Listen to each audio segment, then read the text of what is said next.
Bismillahirrahmanirrahim. Assalamualaikum warahmatullahi wabarakatuh. Perkenalkan, nama saya Lisa Qurratu Aini, nomor induk mahasiswa 20 10 22 10 24. Di sini saya sebagai moderator sekaligus penyaji. Bersama teman-teman, kali ini kami akan mempresentasikan sebuah materi yang berjudul Perjalanan Hidup Manusia dari Alam Ruh hingga Akhirat. Sebelum ke materi, saya akan memperkenalkan anggota saya terlebih dahulu. Untuk teman-teman saya dipersilakan.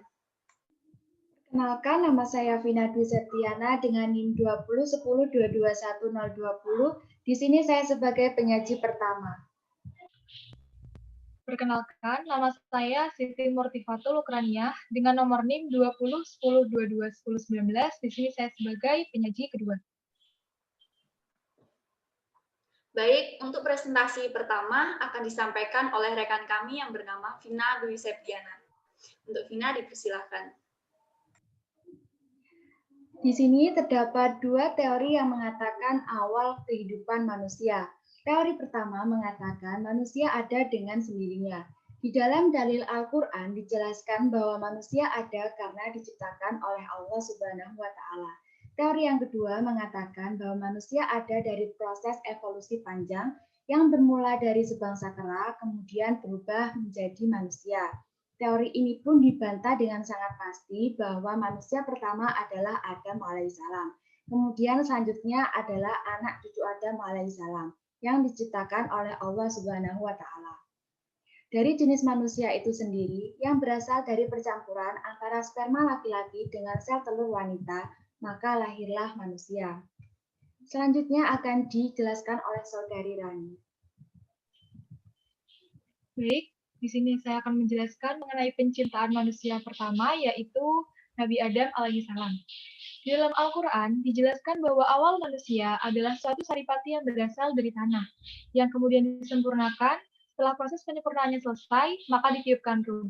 Sebagaimana firman Allah pada Quran Surat Al-Hijr ayat 28-29 sebagai berikut. A'udzu billahi minasyaitonir rajim. Bismillahirrahmanirrahim. Wa idz qala rabbuka lil malaikati inni khaliqum basyaram min salsalin min hama'im masnun. Yang artinya, dan ingatlah ketika Tuhanmu berfirman kepada para malaikat, sungguh, aku akan menciptakan seorang manusia dari tanah liat kering, dari lumpur hitam yang diberi bentuk. Selanjutnya pada ayat 29 yang bunyinya, فَإِذَا سَوَّيْتُهُ وَنَفَخْتُ فِيهِ مِنْ رُوحِي فَقَعُوا لَهُ سَاجِدِينَ. Yang artinya, maka apabila aku telah menyempurnakan kejadiannya dan aku telah meniupkan roh ciptaanku ke dalamnya, maka tunduklah kamu kepadanya dengan bersujud. Shadaqallahul adzim. Saya serahkan selanjutnya pada moderator.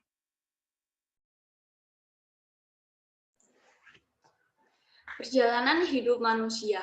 Dalam perjalanan hidup manusia ini merupakan perjalanan yang sangat panjang dan melalui tahapan demi tahapan, yang berawal dari alam ruh, alam rahim, alam dunia, alam barzah, dan alam akhirat yang berujung pada tempat persinggahan terakhir manusia, yaitu surga dan neraka.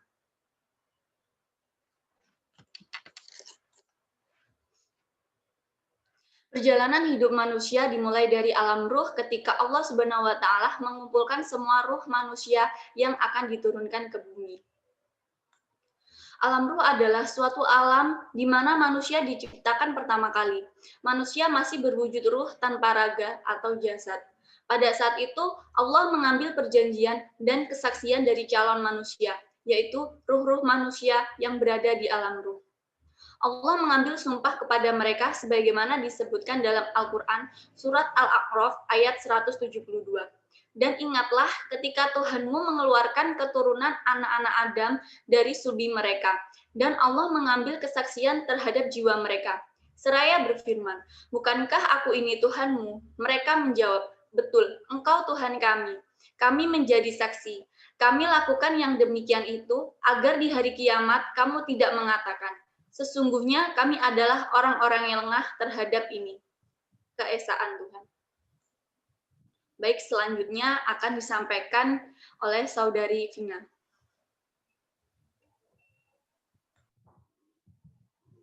Oke, selanjutnya adalah alam rahim. Alam rahim atau alam arham adalah alam ketika manusia berada di rahim ibunya. Arham adalah bentuk jamak dari kata rahim. Rahim berarti kasih sayang. Alam arham adalah suatu bentuk di mana manusia dibentuk atas dasar kasih sayang Allah kepada hambanya. Nah, di sini terdapat perjalanan pertama yang akan dilalui manusia dalam kehidupan di alam rahim. Yang pertama, 40 hari sebelum 40 hari berupa nutfah atau air mani, yang kedua 40 hari berupa alaqah atau gumpalan darah, yang ketiga 40 hari berupa mudghah atau gumpalan daging, serta diutusnya malaikat untuk meniupkan ruh dan menetapkan ketetapan rizki, ajal, amal, jodoh, dan sengsara ataupun bahagia. Setelah kurang lebih 9 bulan, maka lahirlah manusia ke dunia. Seperti yang difirmankan oleh Allah Subhanahu wa taala dalam surat Al-Mu'minun ayat 12 sampai 14 yang artinya dan sesungguhnya kami telah menciptakan manusia dari suatu saripati yang berasal dari tanah. Kemudian kami jadikan saripati itu air mani yang disimpan dalam tempat yang kokoh atau dinamakan dengan rahim. Kemudian air mani itu kami jadikan segumpal darah. Lalu segumpal darah itu kami jadikan daging. Dan segumpal daging itu kami jadikan tulang benulang. Lalu tulang benulang itu kami bungkus dengan daging. Kemudian kami jadikan dia makhluk yang berbentuk lain. Maka maha sucilah Allah pencipta yang paling baik.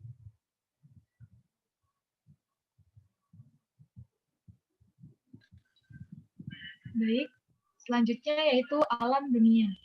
Alam dunia adalah masa kehidupan di dunia sejak dilahirkan dan diwafatkan oleh Allah Subhanahu wa taala. Di dunia pun perjalanan manusia melalui proses yang panjang, dari mulai bayi yang hanya minum air susu ibu, lalu tumbuh menjadi anak-anak, remaja dan balik.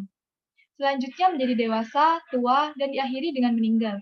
Proses ini tidak berjalan sama antara satu orang dengan yang lainnya, karena kematian akan datang kapan saja menjemput manusia dan tidak mengenal usia. Sebagian meninggal saat masih bayi, sebagian lagi saat masa kanak-kanak, sebagian yang lain ketika sudah remaja dan dewasa. Sebagian lainnya ketika sudah tua bahkan pikun. Rasulullah SAW telah mengingatkan, rebutlah 5 perkara sebelum terjadi 5 perkara. Masa mudamu sebelum tiba masa tuamu, masa sehatmu sebelum tiba masa sakitmu, masa lapangmu sebelum tiba masa sibukmu, masa kayamu sebelum masa miskinmu, dan masa hidupmu sebelum tiba masa ajalmu. Hadis riwayat Al-Hakim, Baihaqi, Ibnu Abi Dunya, Ibnul Mubarak.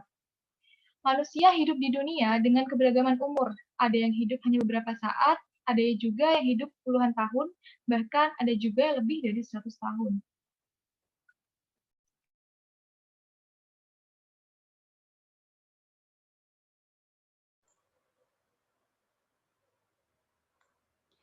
Baik, di sini saya akan menjelaskan tentang alam barzah.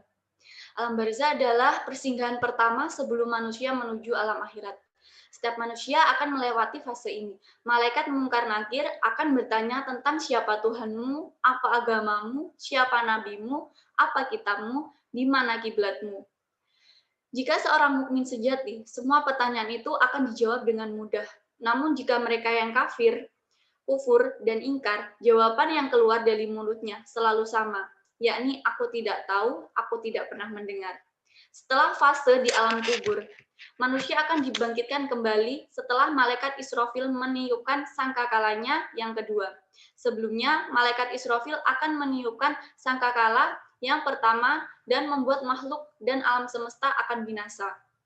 Kemudian ia meniupkan untuk yang kedua kalinya, sehingga semua makhluk akan hidup kembali tanpa terkecuali.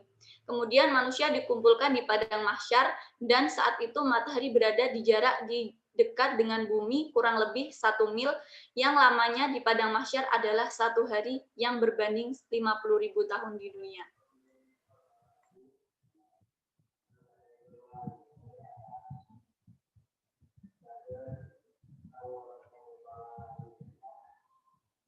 Oke, selanjutnya ada alam akhirat. Yang pertama ada hari perhitungan atau yaumul hisab. Pada fase ini Allah Subhanahu wa taala menunjukkan amal-amal yang diperbuat oleh manusia dan ucapan yang mereka lontarkan serta segala yang terjadi dalam kehidupan dunia baik berupa keimanan, keistiqomahan, atau kekafiran, seperti yang dijelaskan dalam Al-Quran, Surat Al-Jasiyah ayat 28, yang artinya, dan kamu lihat tiap-tiap umat dipanggil untuk melihat buku catatan amalannya. Pada hari itu, kamu diberi balasan terhadap apa yang kamu kerjakan. Yang kedua, ada pembagian catatan amal. Pada detik-detik terakhir hari perhitungan, setiap hamba akan diberi kitab atau amalannya yang mencakup lembaran-lembaran yang lengkap tentang amalan yang telah ia kerjakan di dunia. Alkitab di sini merupakan lembaran-lembaran yang berisi catatan amal yang ditulis oleh malaikat yang ditugaskan oleh Allah Subhanahu wa Ta'ala. Manusia yang baik amalannya selama di dunia akan menerima catatan amal dari sebelah kanan. Sedangkan manusia yang jelek amalannya akan menerima catatan amal dari belakang dan sebelah kiri. Hal ini tercantum dalam surah Al-Insyiqaq ayat 12. Yang ketiga ada hari penimbangan atau Yaumul Mizan. Semua makhluk bangsa jin dan manusia akan diberikan catatan amal untuk ditimbang. Jika amal baik tersebut lebih banyak dari amal buruk, maka ia akan selamat. Setelah tahapan mizan ini, bagi yang kafir dan mereka yang melakukan perbuatan syirik akan masuk neraka. Sedangkan umat muslim lainnya akan melalui tahap selanjutnya, yaitu telaga. Yang keempat, jembatan Shiratal Mustaqim ataupun Yaumul Shirat. Shirat adalah jembatan yang dibentangkan di atas neraka jahanam untuk diseberangi orang-orang mukmin menuju jannah atau surga. Mereka yang melintasi ada yang secepat kilat, secepat angin, secepat burung, dan ada pula yang merangkak bahkan terjatuh. Seperti dalam hadis riwayat Muslim, dia mengatakan telah sampai kepadaku bahwasanya syirat itu lebih tipis dari rambut dan lebih tajam dari pedang. Yang kelima, syafaat. Syafaat ini khusus hanya untuk umat muslim dengan syarat tidak berbuat syirik besar yang menyebabkan kepada kekafiran. Adapun bagi orang musyrik, kafir, dan munafik, maka tidak ada syafaat bagi mereka.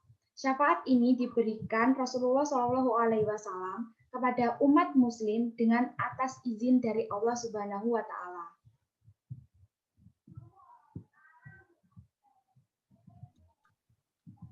Untuk yang terakhir yaitu surga dan neraka. Pada fase ini di mana sebagian manusia akan masuk surga atau neraka. Surga adalah tempat untuk bagi orang-orang yang beriman yang berhasil melewati Syiratul Mustaqim. Ia akan ditempatkan di surga atas rahmat Allah. Dalam surga mereka duduk-duduk bersandar di atas dipan, tidak merasakan panas teriknya matahari dan dingin yang sangat. Mereka dinaungi pohon-pohon surga dan buahnya sangat mudah untuk dipetik. Sedangkan di neraka, tempatnya orang-orang kafir maupun orang-orang yang musyrik. Jika meninggal dunia dan tidak bertobat, maka tempatnya adalah neraka. Neraka yang penuh dengan siksaan, percikan apinya jika ditaruh di dunia dapat membakar semua penghuni dunia. Minuman penghuni neraka adalah nanah dan makanannya zakum atau buah berduri. Di neraka manusia itu kekal abadi. Orang yang beriman akan mendapatkan surga dan kain sutra karena kesabaran atas diri mereka. Sedangkan neraka adalah tempat orang-orang kafir, baik dari kalangan Yahudi, Nasrani, maupun orang-orang yang musyrik, jika meninggal dunia dan mereka tidak bertaubat. Penghuni surga akan dilayani oleh anak-anak muda yang jika dilihat sangat indah, bagaikan mutiara yang bertaburan. Surga yang penuh dengan kenikmatan dan kerajaan yang besar. Orang beriman di surga memakai pakaian sutra halus berwarna hijau dan sutra tebal. Juga memakai gelang terbuat dari perak dan emas. Allah memberikan minuman kepada mereka, minuman yang bersih. Puncak dari semua kenikmatan di surga adalah melihat Sang Pencipta yaitu Allah yang maha indah, sempurna, dan perkasa.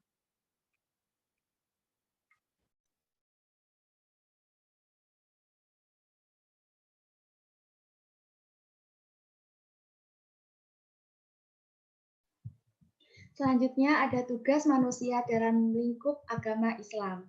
Secara normatif, tujuan penciptaan manusia sesuai dengan firman Allah dalam surat Al-Zariyat ayat 56, yang artinya, dan aku tidak menciptakan jin dan manusia, melainkan supaya mereka menyembahku.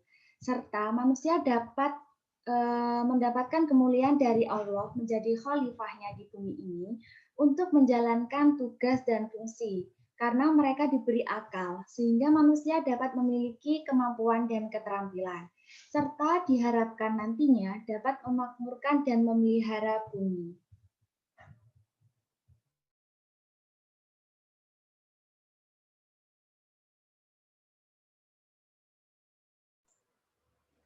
Baik, di sini kami menyiapkan kuis yang terdiri dari 5 pertanyaan.